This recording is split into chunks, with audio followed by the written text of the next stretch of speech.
नमस्कार दोस्तों। पॉलिटी के जो संवैधानिक विकास के इतिहास का जो हम लोगों ने लेक्चर शुरू किया था, उस क्रम में हमारा ये दूसरा लेक्चर है संवैधानिक विकास के क्रम का। ठीक है, पिछले लेक्चर में हम लोगों ने जो है रेगुलेटिंग एक्ट 1773 और जो है उसमें संशोधनात्मक जो अधिनियम था 1781 का, इन दोनों को कवर किया था। आज हम उसके आगे की बात करते हैं और उसके बाद का जो बिल है वो जो अधिनियम है वो कहलाता है पिट्स का इंडिया एक्ट या पिट्स एक्ट। उसी को शॉर्ट में पिट्स एक्ट कहते हैं। पिट जो है वो ब्रिटिश प्रधानमंत्री थे जिनके द्वारा ये बिल पारित किया गया और अधिनियम के रूप में भारत में 1784 में लागू हुआ। और ये बहुत ही महत्वपूर्ण अधिनियम है क्योंकि इस अधिनियम के जो प्रावधान हैं वो 1858 तक भारत के प्रशासन में का जो आधारभूत जो है एक तरह से बेसिक बेस तैयार किया और उसी बेस पे वो प्रशासन चलता रहा 1858 के अधिनियम के आने तक। मूलभूत स्ट्रक्चर उसका वही रहा जो 1784 के पिट्स इंडिया एक्ट में आधार बनाया गया। तो इसमें देखिए, इस अधिनियम को जो हम पढ़ेंगे तो उसमें दो बिंदुओं पे हम चर्चा करेंगे, एक उसकी पृष्ठभूमि पर और फिर उसके प्रावधान पर। प्रावधान बहुत ही महत्वपूर्ण है, लेकिन हमको इन पृष्ठभूमियों के बारे में थोड़ा सा समझ बनानी पड़ेगी, तो हमारे प्रावधानों को आपको समझना आसान हो जाता है। तो आइए हम लोग बात करते हैं, जरा पिट्स इंडिया एक्ट के पारित होने की उन परिस्थितियों को जरा समझते हैं और उसकी पृष्ठभूमि को जानने का प्रयास करते हैं। देखिए, 1775 से लेकर 82 तक के पीरियड में जो है मराठों के साथ जो है ब्रिटिश कंपनी का संघर्ष चल रहा था और प्रथम आंग्ल मराठा युद्ध में कंपनी संलिप्त थी।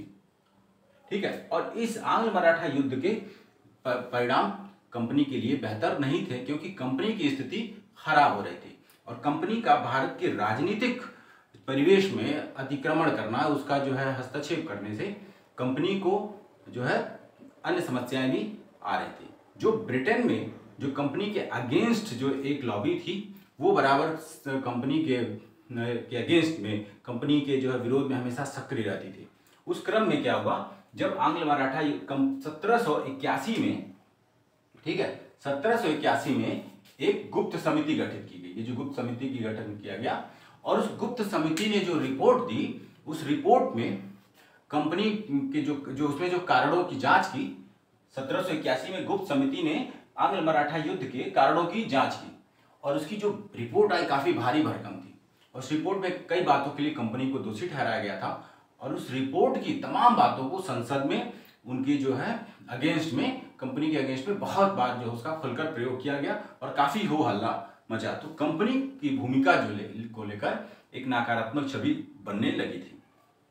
दूसरा फिर क्या हुआ कि अच्छा, कंपनी के ऊपर कंपनी की राजनीतिक स्थिति के बारे में कमजोर हुई और साथ ही साथ कंपनी की जो आर्थिक स्थिति थी इन युद्धों के कारण से लगातार उसकी आर्थिक स्थिति में गिरावट देखने को मिल रही थी। और कंपनी की आर्थिक स्थिति जब गिरने लगी तो कंपनी अपने नुकसान की भरपाई के लिए फिर से ब्रिटिश गवर्नमेंट से 10 लाख पाउंड के ऋण की मांग की। तो ऐसी स्थिति में सरकार के द्वारा, ब्रिटिश सरकार के द्वारा कंपनी के मामलों में हस्तक्षेप करना अनिवार्य प्रतीत होने लगा और उसी के परिणाम स्वरूप जो है कंपनी के मामलों में नियंत्रण स्थापित करने के लिए, नियंत्रण को और मजबूत करने के लिए जो है बिल लाए गए। ठीक है, देखिए, कंपनी के मामलों में जो नियंत्रण है वो उसकी प्रक्रिया धीरे धीरे, जब कंपनी का शासन ब्रिटिश भारत में जब जो है स्थापित हो गया और जब कंपनी राजनीतिक भूमिका में आ गई, सैनिक और जो है अन्य सामान्य प्रशासन के मामलों को जब देखने लगी, तभी से ब्रिटिश सरकार जो है उस पर धीरे धीरे अपना नियंत्रण स्थापित करने लगी थी। ऐसा नहीं, हम अभी देखेंगे कि ब्रिटिश गवर्नमेंट जो है सीधे रूप से डायरेक्टली जो है जब पहली बार 1858 के अधिनियम के द्वारा कंपनी को प्रशासन से बाहर करके और भारत का प्रशासन सीधे अपने हाथों में लेती है। तो इसको हम सिर्फ एक घटना या एकमात्र घटना 1857 के विद्रोह को नहीं देख सकते, जो इसके परिणाम स्वरूप तुरंत जो भारत में प्रशासन की संरचना में बदलाव किया गया। आप यहाँ से ऑब्जर्व करेंगे तो 1773 से वो प्रक्रिया शुरू हो गई। कंपनी के मामले में धीरे धीरे नियंत्रण बनाना ब्रिटिश सरकार ने शुरू कर दिया था और वो आपको क्रमिक नियंत्रण आपको दिखाई देगा इस चीज़ को दिमाग में आप रखे रहेंगे और इस चीज़ को ऑब्जर्व करेंगे, तब हम जो है समझ पाएंगे किस तरीके से जो है विकास की प्रक्रिया जो है संवैधानिक और जो सरकार के कंट्रोल का जो रेट था वो बढ़ता किस तरीके से गया। अब आइए देखते हैं। तो ये स्थिति बन गई थी, तो जब सरकार का हस्तक्षेप करना अनिवार्य लग रहा था, तो ऐसी स्थिति में फॉक्स जो थे उन्होंने एक बिल प्रस्तुत किया जो कि इसमें कंपनी पर कंट्रोल करने के लिए था, जिसको कहा गया इंडिया बिल। इस बिल को कहा गया इंडिया बिल। दरअसल फॉक्स जो थे वो उस समय जो ब्रिटेन में जो सरकार थी वो एक मिलीजुली सरकार थी, जो एक गठबंधन वाली सरकार थी, जिसको लीड कर रहे थे जो है लीड तो कर रहे थे मिस्टर नॉर्थ, ठीक है, नॉर्थ लीड कर रहे थे, लेकिन फॉक्स जो है वो उसमें साझीदार थे, उनका दल। तो फॉक्स ने वो इंडिया बिल प्रस्तुत किया इंडिया बिल के नाम से। दरअसल उस बिल को बनाया था किसने, निर्मित तो किया था बर्क और फिलिप फ्रांसिस ने, ठीक है, इस इंडिया बिल को। लेकिन ये बिल जो है पारित नहीं हो सका और दोनों सदनों से पारित होना अनिवार्य था और ये उसमें फेल रहा। तो ये बिल जो है वो अधिनियम के रूप में नहीं बदल पाया और ये पहली घटना रही। इसके बाद क्या हुआ, इसका परिणाम बड़ा इंपॉर्टेंट है, वो आपको याद रखना चाहिए। उसका परिणाम हुआ कि जो लॉर्ड नॉर्थ और फॉक्स की जो मिलीजुली सरकार थी वो सरकार त्यागपत्र दी। ये बहुत ही महत्वपूर्ण घटना है जो आपको याद रखना चाहिए कि पिट्स इंडिया एक्ट के पहले जो इंडिया बिल आया, उस बिल को पारित करने की प्रक्रिया के क्रम में जब वो फेल हो गया तो पहली बार भारतीय मुद्दे पर ब्रिटेन की सरकार गिर गई। ये एकमात्र घटना पूरे ब्रिटिश जो भारत का जो शासन था, ब्रिटिश पीरियड था, पूरे दौरान एकमात्र घटना ऐसी बार है जिसकी बहुत ही महत्वपूर्ण हो जाता है, आपको ये याद रखना चाहिए, ठीक है। तो ये जो है त्यागपत्र देना पड़ा इनको। अगर ये बिल पारित हो जाता तो ये यहीं से कंपनी का जो राजनीतिक और सैनिक प्रशासन में जो उसका अधिकार था वो पूरी तरीके से समाप्त हो सकता था, क्योंकि इस बिल के द्वारा जो है 7 कमिश्नर के द्वारा भारतीय मामले को अपने हाथ में ले लिया गया था और उनके अधीन रहने वाले 9 उपनिदेशकों के द्वारा कंपनी के व्यापारिक प्रशासन को चलाने का संरचना तैयार की गई थी। बात समझ रहे हैं, यानी कि एक 7 आयुक्तों का, कमिश्नरों का एक मंडल होगा, एक परिषद होगी, वो पूरे कंपनी को चलाएगी और वो जो है ब्रिटिश सरकार के जो है एक तरह से कह सकते हैं पूरी तरीके से उसका प्रतिनिधित्व था। और उनके नीचे 9 उपनिदेशक थे जो कंपनी के व्यापारिक मामले को देखते। तो एक तरह से कंपनी का प्रशासन जो था पूरी तरीके से छीन लिया जाता। लेकिन ये बिल पारित नहीं हो सका, तो इस बिल का महत्व सिर्फ इतना ही रह गया। हम लोग इतने ही तक बस इसकी बात हम रखेंगे। अब उसके बाद जब ये नॉर्थ की सरकार गिर गई तो फिर पिट जो है वो भारत के ब्रिटेन के प्रधानमंत्री बने और उन्होंने फिर जो बिल दिया उसी के नाम पे उसको कहा जाता है पिट्स बिल।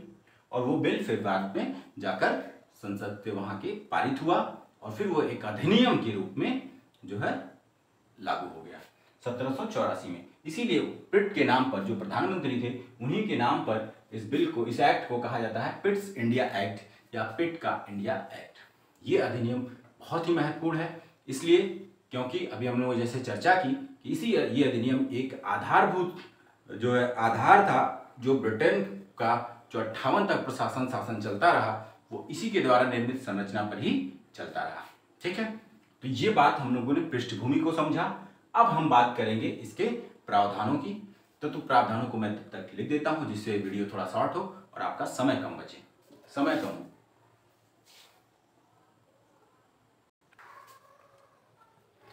तो ये प्रावधान हम प्रावधानों पर चर्चा हम लोग कर रहे हैं और प्रावधानों में हम सबसे पहले लंदन स्थित प्रशासन में परिवर्तन क्या हुआ उसको हम लोग समझेंगे। देखिए लास्ट क्लास में हम लोगों ने देखा था, जब हम लोगों ने सबसे शुरुआती लेक्चर देखा था तो हमने उसमें भारत के प्रशासन के संबंध में हम लोगों ने बात की थी कि प्रशासन के 2 केंद्र थे।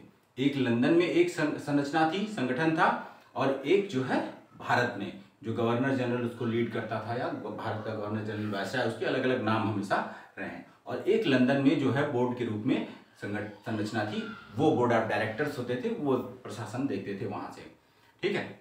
जब हम वहां पे चर्चा की थी, जब हम संरचना में परिवर्तन देखेंगे तो हमें दोनों केंद्रों पर, दोनों स्तरों पर हमको देखना पड़ेगा कि वहां पे क्या चेंजेज हुए। तो सबसे पहले हम लोग लंदन वाले जो है सेंटर पे देखते हैं कि उसमें क्या परिवर्तन हुए। तो देखिए, आप ये दिमाग में रखें, कभी भी अगर गृह सरकार आपको सुनने को मिले तो भी आप समझेंगे कि ये लंदन वाले संगठन की बात कर रहे हैं, ठीक है। तो इसी को गृह सरकार के नाम से भी हम जानते हैं। तो लंदन स्थित प्रशासन में क्या परिवर्तन हुआ? लंदन स्थित प्रशासन में जो परिवर्तन हुआ बड़ा महत्वपूर्ण था कि कंपनी के जो काम थे उनको स्पष्ट रूप से दो भागों में बांट दिया गया। कंपनी अभी तक क्या कर रही थी, कंपनी के जो पदाधिकारी थे, जो बोर्ड ऑफ डायरेक्टर्स थे, वो सारे मामले देखते थे कंपनी के। वो कंपनी के सामान्य प्रशासन, व्यावसायिक प्रशासन, सैनिक असैनिक सभी मामले वो उन्हीं के टेबल से या उन्हीं के संगठन से होते थे। लेकिन अब पिट्स इंडिया बिल के तहत कंपनी के जो है प्रशासन में नियंत्रण को बढ़ा दिया गया। देखिए कैसे, अब वहां पे दो संगठन बना दिए। पहले एक ही संगठन था जो काम करता था, अब वहां पे दो संगठन बना दिया गया और यानी कि उसी शक्तियां छीन ली गई बोर्ड ऑफ डायरेक्टर्स की, और उसके जो सैनिक और असैनिक संबंधी प्रशासन थे, या कह सकते हैं कि जो राजनीतिक गतिविधियां थी, वो सारी गतिविधियां छीन कर एक नया संगठन बनाया गया, एक नया स्तर बनाया गया, जिसको नाम दिया गया बोर्ड ऑफ कंट्रोल, यानी कि नियंत्रण बोर्ड या नियंत्रण परिषद। और ये 6 सदस्यीय होता था, ठीक है। यानी कि कंपनी के सैनिक और असैनिक एवं राजनीतिक गतिविधियों के संचालन के लिए, उसके निर्णय के लिए बोर्ड ऑफ कंट्रोल बनाया गया। और इस परिषद में 6 सदस्य होते थे, और ये 6 सदस्य जो थे वो ब्रिटिश सरकार के द्वारा नॉमिनेट होते थे। तो आप नियंत्रण समझ लीजिए कि सैनिक असैनिक मामले जो होंगे कंपनी के, अब वो कौन देखेगा? ब्रिटिश सरकार के लोग देखेंगे। और जो व्यवसायिक का प्रशासन था, उन्हें यानी कि जो है व्यापार और वाणिज्य संबंधी मामले थे, उसमें जो निर्णय होंगे वो बोर्ड ऑफ डायरेक्टर्स देखेंगे जो पहले से थे। यानी कि इनकी राजनीतिक शक्तियां छीन ली गई और एक इस संस्था को दे दी गई, नई संस्था बनाई गई, ठीक है। और इस संस्था में कौन लोग थे? देखिए 6 सदस्य थे। एक चांसलर ऑफ एक्सचेकर था, जो कि कह सकते हैं कि वित्त विभाग का एक अधिकारी होता था। दूसरा एक राज्य सचिव था। देखिए ये राज्य सचिव, आप भारत राज्य सचिव मत जोड़िएगा।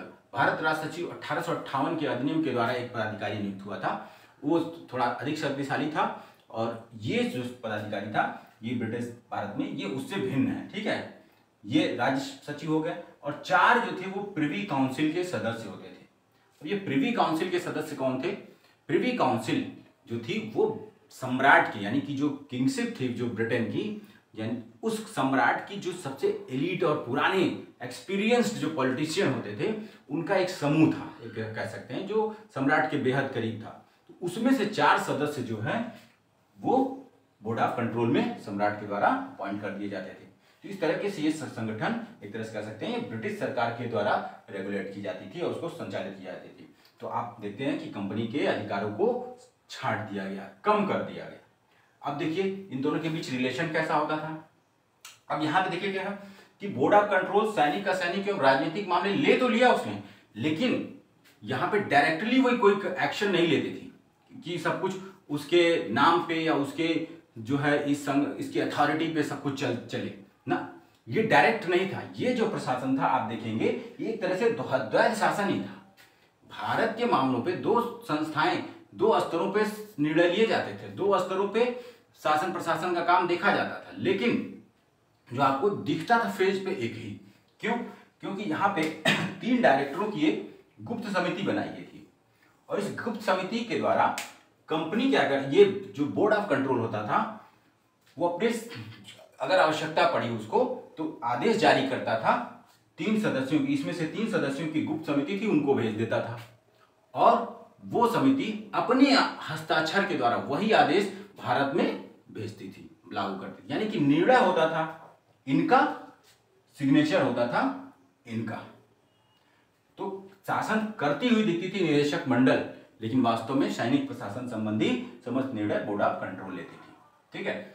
इनके द्वारा लिए गए समस्त निर्णय और इनके द्वारा जारी किए गए समस्त आदेश, उस पर बोर्ड ऑफ कंट्रोल का सहमत होना या उसकी अनुमति होना अनिवार्य था, ठीक है। समस्त कार्य व्यवहार इनके सम्मुख रखना, समस्त पत्र व्यवहार उनके सम्मुख रखना, जो भी निर्णय हो रहे हैं वो सब इनसे होकर जाना अनिवार्य था।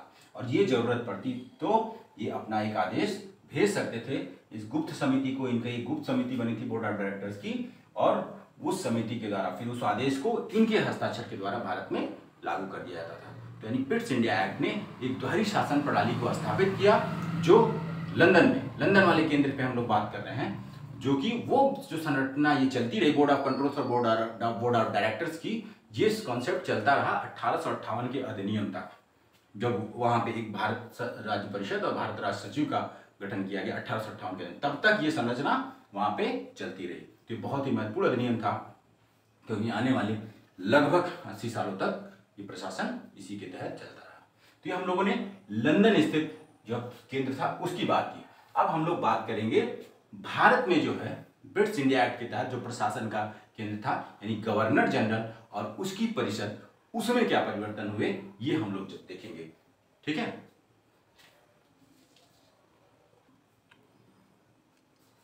तो अभी हमने एक पहला पॉइंट देखा था, जो प्रावधान जो था वो लंदन वाले केंद्र में। अब दूसरा प्रावधान इसका है जो है वो भारत में क्या परिवर्तन हुआ, भारतीय प्रशासन में, भारत के प्रशासन में कंपनी के, उसमें क्या चेंजेज हुए, ये हमको देखना है। देखिए फ्रेंड, एक बात हम लोग यहाँ थोड़ा समझ लें, ये जो टॉपिक हम पढ़ रहे हैं भारत में संवैधानिक विकास का इतिहास, ये एक बहुत ही महत्वपूर्ण टॉपिक है भारतीय राज्य व्यवस्था के संदर्भ में भी और भारत के इतिहास में भी। जब आप आधुनिक भारत का इतिहास पढ़ते हैं तो उसमें एक बहुत ही महत्वपूर्ण टॉपिक के रूप में ये संदर्भित है। तो इसलिए थोड़ा सा हम जो इस टॉपिक को का एस्पेक्ट है वो सिर्फ और सिर्फ पॉलिटिकल पॉइंट ऑफ व्यू से, पॉलिटी के पॉइंट ऑफ व्यू से नहीं कर रहे हैं, क्योंकि ये कॉमन जो है टॉपिक है। तो आप अगर इसको थोड़ा सा और अच्छे से पढ़ लें एनालिटिकल वे में, तो आपके जो पॉलिटी का जो इसमें कंसर्न छुपा हुआ है वो कवर होगा, और साथ ही साथ इसका जो हिस्ट्री वाला एस्पेक्ट है वो भी कवर किया। इसलिए हम लोग इसको इस तरीके से थोड़ा सा पढ़ रहे हैं, थोड़ा टाइम दे रहे हैं कि इसके आप दोनों पहलुओं को समझ पाए, दोनों दृष्टिकोणों से, इतिहास के भी दृष्टिकोण से और भारतीय राज्य व्यवस्था के दृष्टिकोण से, दोनों से आप इस पर बेहतर पकड़ बना पाए। तो आपके चूंकि कॉमन है, आपको फिर हिस्ट्री के रूप में भी पढ़ना है, तो इसलिए आप एक बार पढ़ें तो ये दोनों जीएस के दोनों पोर्शन में आपको ये जो है मदद करेगा।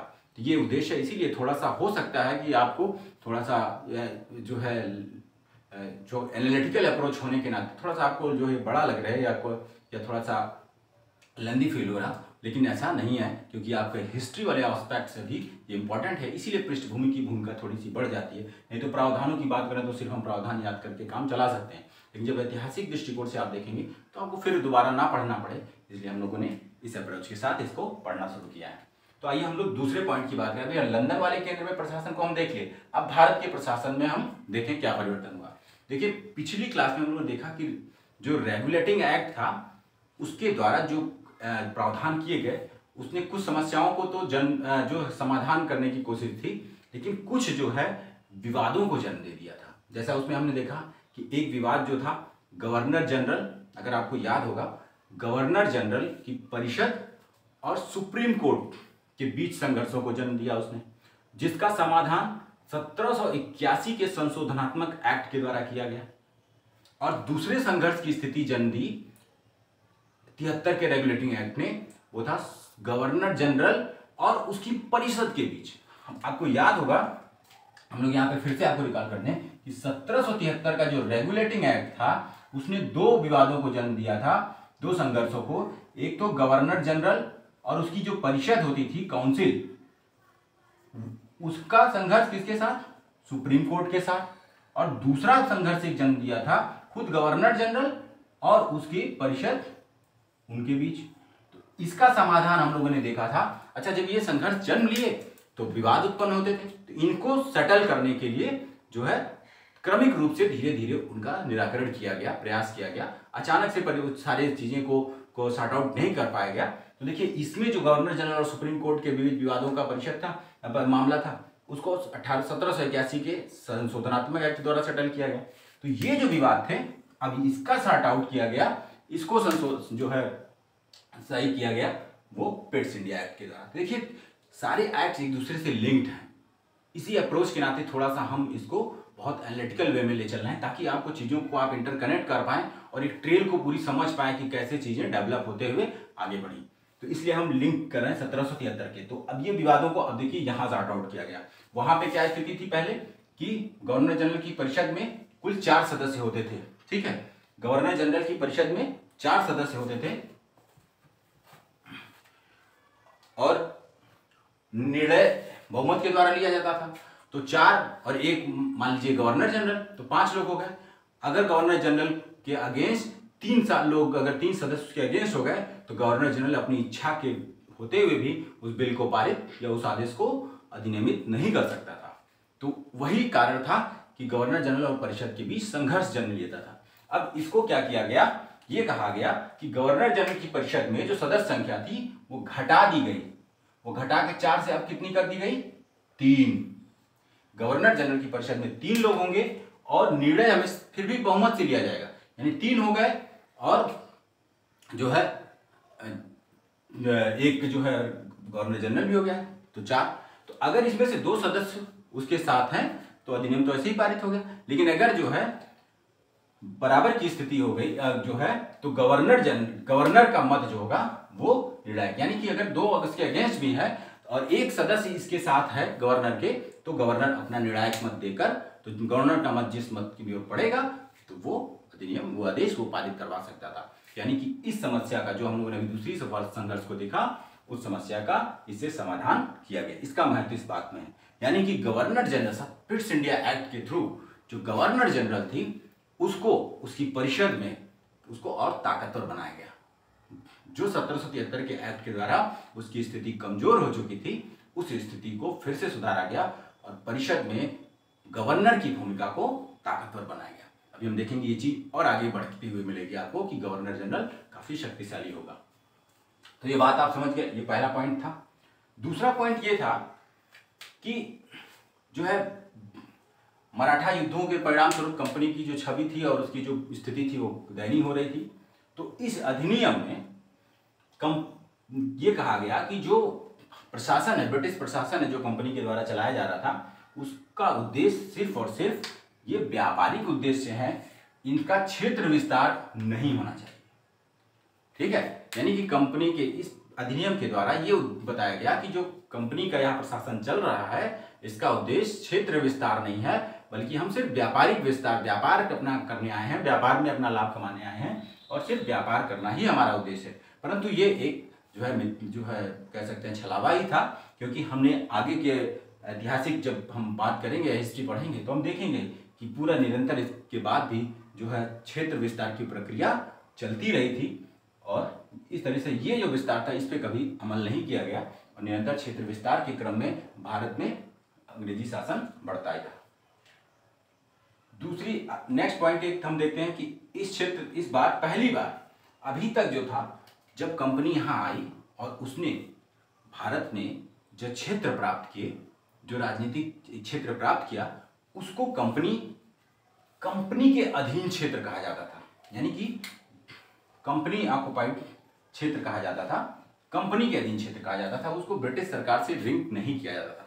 लेकिन इस अधिनियम के द्वारा पहली बार जो कंपनी के अधीन क्षेत्र थे उसको नाम बदल दिया गया और उसके लिए प्रयोग किया गया ब्रिटिश आधिपत्य का क्षेत्र, यानी कि ये जो राजनीतिक जो भूमि प्राप्त हुई, राजनीतिक क्षेत्र प्राप्त हुआ है, वो क्षेत्र किसका है, वो ब्रिटिश आधिपत्य का क्षेत्र है, वो ब्रिटेन के अधिकार में आता है।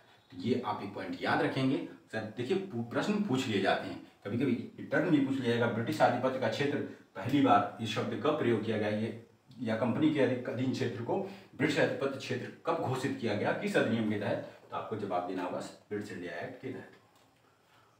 इसमें एक और पॉइंट था, हालांकि ये पॉइंट निर्णय नहीं था, ये एक तरीके से चर्चा थी। ये क्या थी, ये एक चर्चा की गई और इस पर आगे बढ़ने की बात की गई, इसलिए इसका महत्व है। इसमें यह कहा गया कंपनी की ब्रिटिश इंडिया एक्ट में चर्चा की गई, निर्णय नहीं लिया गया, हालांकि इसका अभी प्रतिबिंब हमको दिखाई देगा अगले अधिनियम में। यह कहा गया कि जो कंपनी यहाँ पे प्रशासन, राजस्व प्रशासन चला रही है जो है, तो उसमें कुछ अस्थायी या चीजें नहीं हो पा रही हैं। जो राजस्व मिल रहा है कंपनी को वो अस्थायी प्रकार का है, कभी जो है 50 रुपया कमा ले रही है, कभी 500 रुपया कमा ले रही है। तो ये स्थिति से मुक्त होना चाहिए। हमें इनकी अपेक्षा थी कि एक ऐसा प्रबंध करना चाहिए, एक ऐसा सेटलमेंट करना चाहिए जो एक निश्चित आय की प्राप्ति को सुनिश्चित करता हो। ठीक है, ये जो है एक तरह से अनिश्चितता की स्थिति समाप्त करे। 25 रुपये 30 रुपये ही मिले, लेकिन वो निश्चित हो कि हर साल 30 रुपया कम भारत की भूमि से उसको अर्जन होगा और वो लंदन भेजा जाएगा। तो ये चर्चा की गई कि ऐसा उस प्रावधानों की ओर, ऐसी व्यवस्था की ओर बढ़ा जाए कि अस्थायी भूमि की ओर बढ़ा जाए। और इसका प्रभाव आप अभी आगे देखेंगे। अगर आपने हिस्ट्री पढ़ा है तो आप समझ सकते हैं इस टाइम फ्रेम को समझ के। 1784 के एक्ट में ये बात कही गई और 1786 में एक वायसराय एक गवर्नर भारत आता है, गवर्नर जनरल, जिसका नाम है कॉर्नवालिस। और उसके लिए अगला जो अधिनियम अभी हम लोग चर्चा करेंगे 1786 का, वो स्पेशली कॉर्नवालिस की मांगों के फलस्वरूप आया था कि कॉर्नवालिस भारत जाने को तैयार नहीं था और भारत वो आने के लिए उसकी कुछ शर्तें थी, उसी शर्तों को मानने के लिए वो अधिनियम लागू किया गया। और कॉर्नवालिस भारत में अस्थायी भूमि बंदोबस्त का जन्मदाता है, जो उसने 1793 में किया। वो आप बहुत ही पॉपुलर इशू है, पॉपुलर टॉपिक है, आप जानते हैं। तो ये उसकी बीज देखिए आप कैसे 1784 में ये बात कही गई। तो दोस्तों ये जो था, ये हमने पिट्स इंडिया एक्ट के बारे में पढ़ा, हमने उसकी पृष्ठभूमि के बारे में जाना और हमने उसकी प्रावधानों के बारे में जाना। प्रावधानों में जब भी बात करेंगे अभी तक, तो आप दोनों केंद्रों की, गृह सरकार की बात करेंगे जो लंदन स्थित थी, और भारत में जो गवर्नर और उसकी परिषद के रूप में जो शासन प्रशासन चल रहा था, उसके हम लोग आगे बात कर, उस पर आप बात करेंगे, उस पर क्या परिवर्तन हुए, उसमें क्या चेंजेज हुए, वो हम देखेंगे। तो इस माइंडसेट्स के साथ आप पढ़ेंगे। और उसके अलावा 2-3 पॉइंट ये जो था, 1 2 3, इसको भी आप समझेंगे। हालांकि ये बहुत इंपॉर्टेंट इशू नहीं है, लेकिन चूंकि आप लिंक करेंगे, तो जब लिंक कर लेंगे परिस्थितियों को, तो आप बहुत आसानी से चीज़ों को याद करना बहुत आसान होगा। जब आप जाल बना लेते हैं, जब आप फैक्ट्स या अपने कॉन्सेप्ट का जाल बुन लेते हैं, तो वो उलझता रहता है, तो आपके दिमाग से वो जो एस्केप नहीं होते हैं वो चीज़ें, और वो उस जाल में बधी रहती हैं, तो उसको आपको रिकॉल करना आसान होता है और समझ बनाना आसान होता है। तो इसलिए आप इसको भी इम्पोर्टेंट है, आप देखते रहेंगे इस अप्रोच के साथ। और अब हम इसी अपने इस लेक्चर में हम 1786 और 93 के 2 अधिनियमों की बात करेंगे, ठीक है। तो अगला हमारा टॉपिक होगा पिट्स इंडिया एक्ट के बाद 1786 का।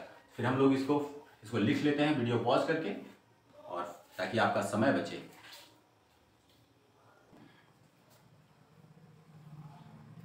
हाँ, तो मित्रों अब हम बात करते हैं 1786 के अधिनियम की।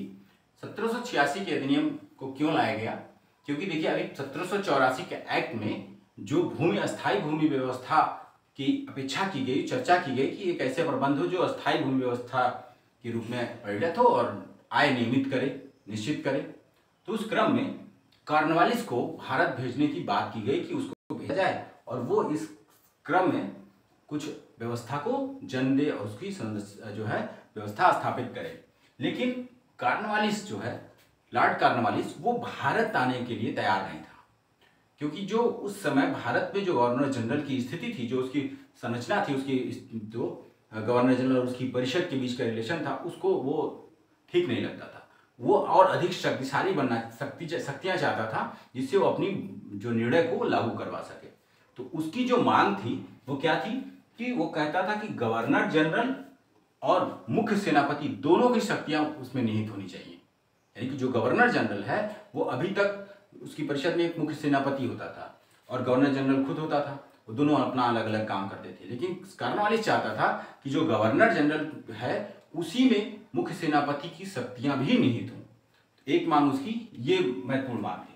तो जो है कॉर्नवालिस को मनाने के लिए यह अधिनियम लाया गया, और जो उसकी मांग थी उसमें उसकी मांग के अनुरूप जो अधिनियम थी पूर्व के प्रावधानों में उसको संशोधन करके उसकी मांग के अनुरूप उसको किया गया, और जो नई परिषद बनी उसमें गवर्नर जनरल और मुख्य सेनापति दोनों की शक्तियां कॉर्नवालिस को दे दी गई।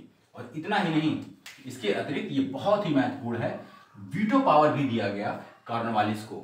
यानी कि ये शक्ति उसको दी गई कि अगर गवर्नर जनरल की परिषद में कोई बिल पारित हो रहा है या उसने गवर्नर जनरल ने यानी कॉर्नवालिस ने उस बिल को रखा और परिषद ने उसको अस्वीकार कर दिया, तब भी वो उनको ओवररूल करते हुए वो अपनी शक्तियों के द्वारा उसको पारित कर सकता था, या कोई ऐसा है जो परिषद ने पारित किया हो ये उसको रोक भी सकता था। यानी वीटो पावर उसको दिया गया, यानी कि परिषद के ऊपर गवर्नर जनरल को बहुत शक्तियां प्रदान कर दी गई। यानी कि अब उसको और शक्तिशाली बना दिया गया। जो 1784 में सदस्यों की संख्या घटा के 4 से 3 की गई ताकि वो उसकी स्थिति बेहतर हो सके और निर्णायक मत में उसको अभी एक सदस्य की जरूरत हो तो मिल के अपना वो अधिनियम पारित करवा सकता था। लेकिन अब तो वो अकेले ही सक्षम था जो है परिषद के ऊपर। ठीक है, तो ये दो महत्वपूर्ण परिवर्तन किए गए 1786 के द्वारा जो कार्नवालिस की मांग के अनुरूप थे। और उसके बाद कार्नवालिस 1786 में भारत आता है और 93 में उसके द्वारा हम लोग हिस्ट्री जब पढ़ते हैं तो कार्नवालिस के बारे में बहुत सारी बातें देखते हैं। उसने एक जो है बेहतर प्रशासन, एक जो है प्रशासनिक संरचना का जो संगठन उसने दिया, संगठन वो आज भी भारत में कायम है उसको जो है। और अस्थायी भूमि व्यवस्था को जो उसने जन्म दिया वो बहुत ही लंबे समय तक जो है चलती रही राजस्व प्रशासन के क्षेत्र में। ये बात इंपॉर्टेंट है। और एक बहुत ही रोचक बात आप जानते होंगे, कार्नवालिस जो है वो एकमात्र ऐसा जो है गवर्नर है जिसका जो यहीं पे उसकी डेथ हुई और यहीं पे उसका कह सकते हैं यहीं पे उसको दफनाया गया। गाजीपुर में जो है गाजीपुर में उसको दफनाया गया था। तो कभी कभी एक भी जीके का प्रश्न हो जाता है, जीएस में पूछ लेता है, तो आप इसको याद रखेंगे। उसके बाद हम चर्चा कर लेते हैं 1793 का चार्टर एक्ट। 1793 का चार्टर एक्ट बहुत ही ऐसा नहीं कि बहुत मेजर परिवर्तन किए गए, उसमें दो बात की गई। यानी कि जो गवर्नर जनरल की शक्तियां थी जो कार्नवालिस की मांग के अनुरूप चेंज किया गया था उसको अस्थायी कर दिया गया। कि ये परिवर्तन तो सिर्फ एक तरह से कह सकते हैं कार्नवालिस को खुश करने के लिए, उसको स्वीकार कर ले इस तरह से मनाने के लिए किया गया था। लेकिन 93 का चार्टर एक्ट जो था वो ये कह दिया गया कि कार्नवालिस के बाद जो भी गवर्नर जनरल आएगा भारत में उसको भी ये शक्तियां प्राप्त होंगी। ठीक है, पहला पॉइंट। दूसरा ये किया गया कि इसकी शक्तियों को और अधिक बढ़ा दिया गया, यानी गवर्नर जनरल की शक्तियों को और बढ़ा दिया गया और बंबई और मद्रास की प्रेसिडेंसी को के संबंधित मामले को लेकर गवर्नर जनरल को जो है उस गवर्नर जनरल के अधीन कर दिया गया। यानी कि गवर्नर जनरल का जो बंबई और मद्रास प्रेसिडेंसी पर अधिकार था वो और स्पष्ट कर दिया गया। बंबई और मद्रास प्रेसिडेंसी को भी गवर्नर जनरल के अधीन कर दिया गया। तो ये इस तरीके से ये जो परिवर्तन था उसको अस्थायी किया गया और बंबई और मद्रास प्रेसिडेंसियों को लेकर गवर्नर जनरल के अधिकार को और बढ़ा दिया गया। तो ये 1793 का एक्ट था। बहुत ही छोटे छोटे प्रावधान थे। अब ये पृष्ठभूमि आप जान गए तो बहुत आसानी से इसको याद कर लेंगे। तो इस तरीके से हम लोगों ने 93 तक के एक्ट को समझ लिया है और अब हम नेक्स्ट वीडियो में उसके आगे की बात करेंगे, आगे के अधिनियमों की बात करेंगे। इसी अधिनियम के तहत देखिए क्या है कि अभी फिर इस अधिनियम के तहत 20 साल के लिए कंपनी के प्रशासन को आगे एक्सटेंड किया गया। ठीक है, कंपनी अभी जो व्यवस्था चल रही है वो चलती रहेगी, 20 साल तक कंपनी प्रशासन देखती रहेगी। अभी डायरेक्ट देखिए वो पर्दे के पीछे रह के प्रशासन चला रही है ब्रिटिश गवर्नमेंट, लेकिन अभी 20 वर्ष के लिए फिर कह दिया कि ठीक है कंपनी प्रशासन चला रही है, लेकिन जो है द्वैत शासन चल रहा है पिट्स इंडिया एक्ट के द्वारा। ठीक है, तो हम नेक्स्ट क्लास में अब इसके आगे की बात करते हैं। तब तक के लिए धन्यवाद।